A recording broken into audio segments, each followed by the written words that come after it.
Thanks to our title sponsor, Juniper Networks, for helping make Research Saturday possible.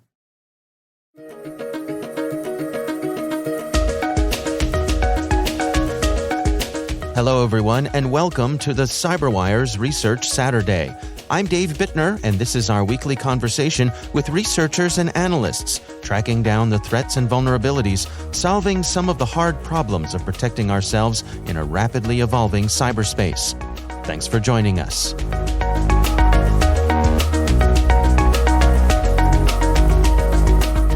Yeah, it's not the usual sort of thing that we investigate, but it is a kind of an interesting threat. The reason I say it's not the usual sort of thing we investigate is because in the greater scheme of things, it's by no means the world's biggest cybercrime operation, and I think that has helped it fly a little bit under the radar.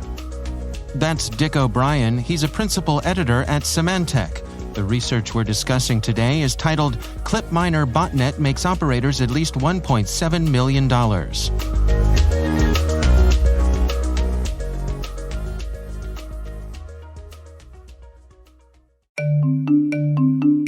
Juniper Connected Security helps organizations build threat-aware networks that extend security to every point of connection across the network.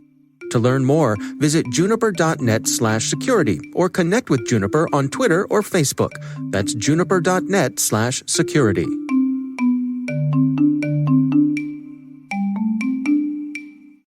Never miss a thing with CyberWire Pro. Stay cyber aware by getting access to all our public podcasts, ad-free, as well as our exclusive CyberWire Pro podcasts, briefing, articles, and events by becoming a CyberWire Pro subscriber. Get actionable reporting, analysis, and insights on global events occurring in the cybersecurity industry at your fingertips.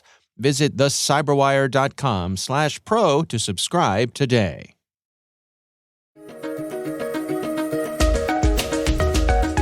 We saw it cropping up a few times in customers' environments, and we got curious and we decided to dig a little bit deeper and look at it in depth. Because while Clipminer is known about and it's been talked about, say, in forums and in social media, nobody had really kind of documented it fully. So what is it? Well, the first interesting thing about Clipminer is that it's, I guess it's a dual-pronged threat to describe it. So first of all, it's a crypto miner, which means it will attempt to mine cryptocurrency on the infected computer. It means that they effectively steal the victim's computing resources from them. But along with that, it's a crypto stealer. And by that, I mean that if the victim is a cryptocurrency user, it will attempt to steal some of their cryptocurrency. Does this by modifying the contents of the clipboard on the computer to redirect payments. So each time the clipboard is updated, it will scan the clipboard for cryptocurrency wallet addresses. It's set up to identify address formats that are used by a lot of different cryptocurrencies. And so if it spots something that it thinks is a cryptocurrency wallet address, it will replace it with the address of a wallet that the attackers own themselves. I guess what that means for the victim is, well, imagine they want to pay somebody using their favorite form of cryptocurrency. What they will do is that they will copy the address they need to send the payment to, and then they'll paste it into their own wallet in order to send it. Except in this case, by the time they paste it into their own wallet, it's replaced with another address, and that therefore the malware has managed to redirect the payment to the attackers. The way they do this is actually pretty stealthy because for most of the cryptocurrency address formats that the malware is configured to scan for, it has a whole heap of different wallet addresses to choose from, and it will choose the address that matches the prefix of the address to be replaced. So this way, unless the victim is really, really paying attention to what is being pasted into their wallet, they may not notice the manipulation. They may just look at the first few characters and think, yeah, that's okay, and hit send. Now, for us, like once we started looking into Clipminer, one of the first questions that arose really was how much money that this is making. And I think that can tell you a lot about the gravity and the longevity of these kind of threats, because the more money they're making, the less likely it is to disappear, and the more likely it is that they're going to want to build on that and make it bigger.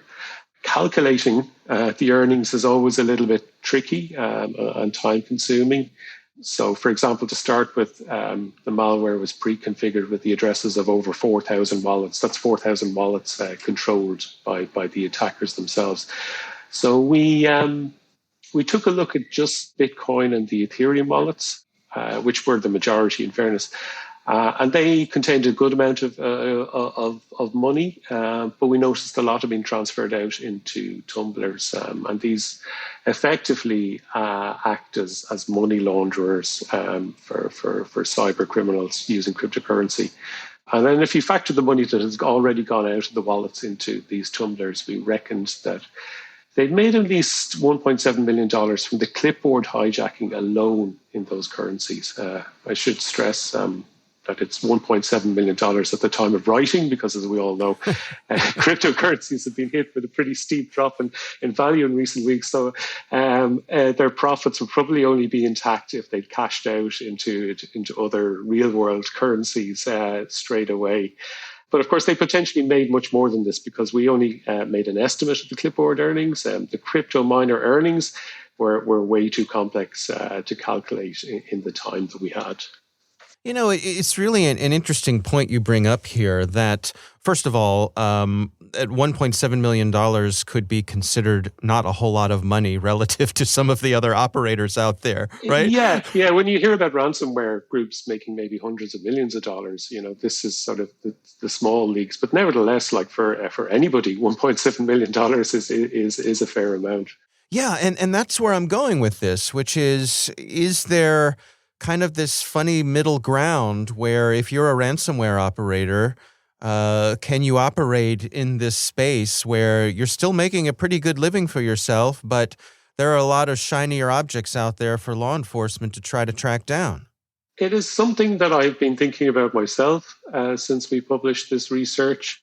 I don't know whether it's by accident or design that the Clipminer people have maybe hit on this sweet spot where they still make good money but aren't conspicuous and as a result don't have a target on their back. But if it is by design, it's pretty clever not being so greedy that you don't stick your head above the parapet to a great degree. What about the crypto mining side of things here? Is there anything noteworthy about that part of it? The CryptoMiner itself is a publicly available Monero mining software called XMR Rig. So that component, it's a known thing, and it's not by itself malicious. The malware that surrounds it, I think, is a little bit more interesting in that, like, it's quite surreptitious in how it behaves. Tries to make sure that attention isn't drawn to the cryptocurrency mining.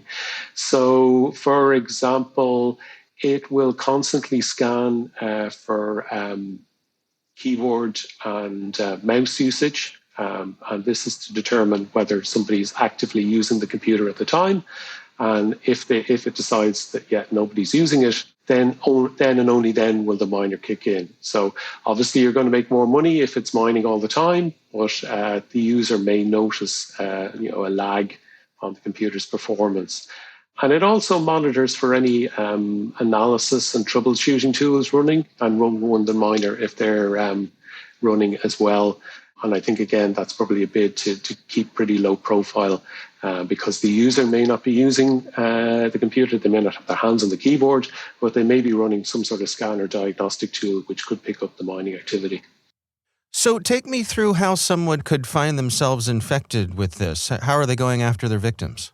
We didn't see the complete attack chain ourselves, but just going by what we've heard from third parties and things like that, we think their main infection vector is Trojanized downloads, even pirated software, things like that. What is contained within them, the first evidence of infection we see is the arrival of a self-extracting WinRAR archive.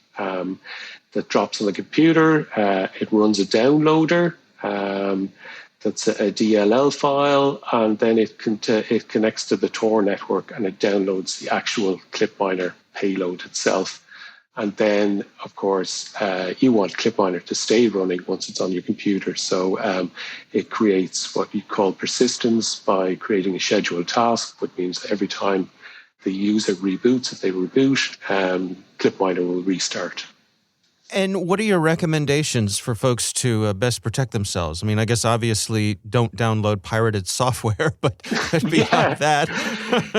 Yeah, I mean, really, it is pretty obvious, but this is an illustration once again of why you shouldn't be downloading any types of pirated content, because they're frequently laced with this sort of stuff, A good AV product should pick it up, but also I think, just be mindful of how your computer is behaving and performing. And if you notice all of a sudden like this, your computer is way more sluggish than it used to be and stuff like that, it probably does warrant further investigation. It may not always be malicious, but it definitely warrants checking. Do we have any idea who's behind this? What part of the world they're hailing from? No, not in terms of what part of the world they're hailing from. We may have a little bit of an origin story or an origin hypothesis, because Clipminer itself it's been circulating since January of last year, January 2021, and it emerged shortly after a kind of similar threat called KryptoCibule. I hope I'm pronouncing that correctly, but it was discovered by ESET. And when we looked at that, it was actually quite similar to Clipminer. We can't say they're exactly the same thing, but they're very similar. So that left us with two hypotheses, either after the exposure by ESET at the end of 2020, the actors behind this older threat may have decided to go back to the drawing board and launch a new tool in the form of Clipminer. But then the other hypothesis is that somebody had come across this older threat and decided to create Clipminer in its image, or something similar.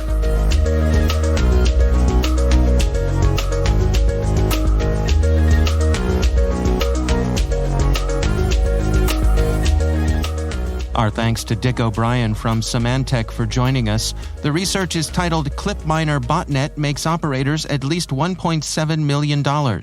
We'll have a link in the show notes. Thanks to Juniper Networks for sponsoring our show. You can learn more at juniper.net/security or connect with them on Twitter or Facebook. Thanks to all of our sponsors for making the CyberWire possible.